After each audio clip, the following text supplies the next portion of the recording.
This story is called The Legend of the Blue Bonnet, an old tale of Texas retold and illustrated by Tomie dePaola. This book is about indigenous people who live in what is now known as Texas.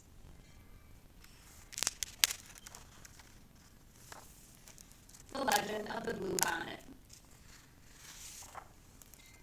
Great spirits, the land is dying, your people are dying too, the long line of dancers sang.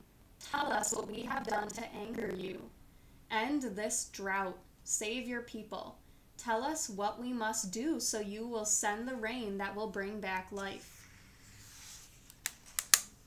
For 3 days, the dancers danced to the sound of the drums, and for 3 days, the people called Comanche watched and waited.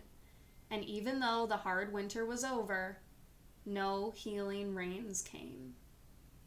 Ooh, look at the ground. I don't see any grass.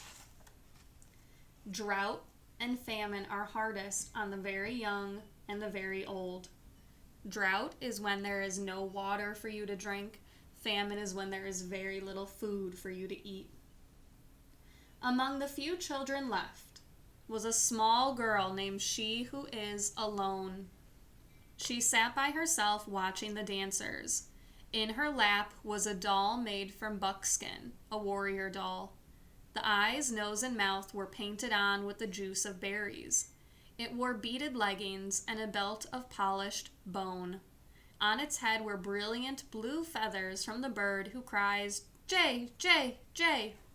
She loved her doll very much. Soon, She Who Was Alone said to her doll, "The shaman will go off alone to the top of the hill to listen for the words of the great spirits.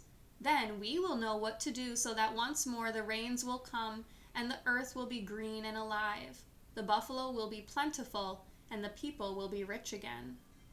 As she talked, she thought of the mother who made the doll, the father who brought the blue feathers.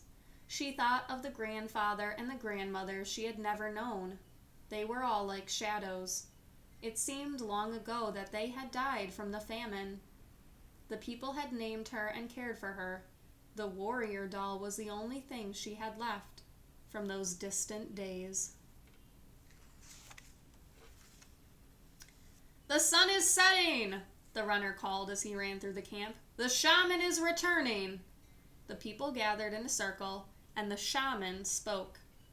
"I've heard the words of the great spirits," he said. "The people have become selfish. For years, they have taken from the earth without giving anything back. The great spirits say the people must sacrifice.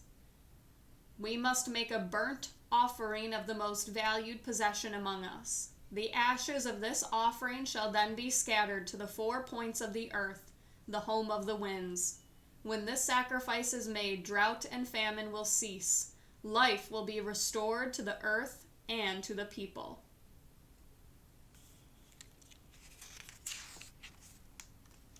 The people sang a song of thanks to the great spirits for telling them what they must do. "I'm sure it is not my new bow that the great spirits want," a warrior said. "Or my special blanket," a woman added, as everyone went to their teepees to talk and think over what the great spirits had asked. Everyone, that is, except She Who Is Alone. She held her doll tightly to her heart. "You," she said, looking at the doll, "you are my most valued possession. It is you the great spirits want." And she knew what she must do. As the council fires died out and the teepee flaps began to close, the small girl returned to the teepee where she slept to wait. The night outside was still, except for the distant sound of the night bird with the red wings. Soon everyone in the teepee was asleep except She Who Was Alone. Under the ashes of the teepee fire, one stick still glowed. She took it and quietly crept out into the night. What is she going to do?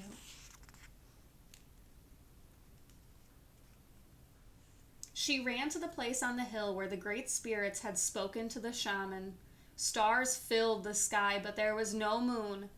"Oh, great spirits," she who was alone said, "here is my warrior doll. It is the only thing I have from my family who died in this famine. It is my most valued possession. Please accept it."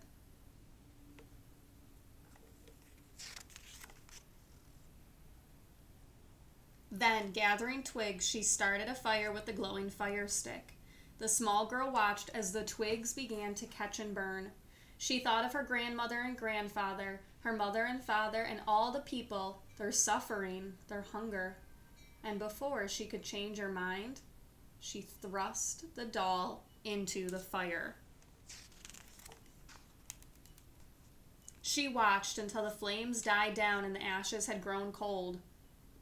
Then, scooping up a handful, she who was alone scattered the ashes to the home of the winds, the north and the east, the south and the west. And there she fell asleep until the first light of the morning sun woke her.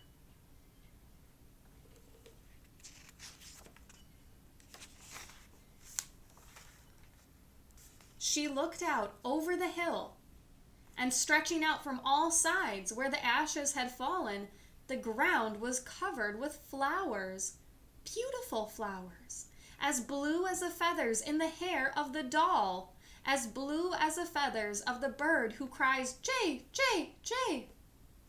Look at how different everything looks now.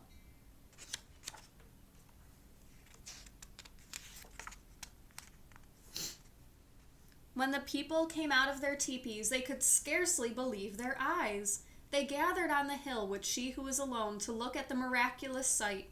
There was no doubt about it. The flowers were a sign of forgiveness from the great spirits. And as the people sang and danced their thanks to the great spirits, a warm rain began to fall, and the land began to live again. From that day on, the little girl was known by another name, one who dearly loved her people. And every spring, the great spirits remember the sacrifice of a little girl and fill the hills and valleys of the land, now called Texas, with beautiful blue flowers, even to this very day.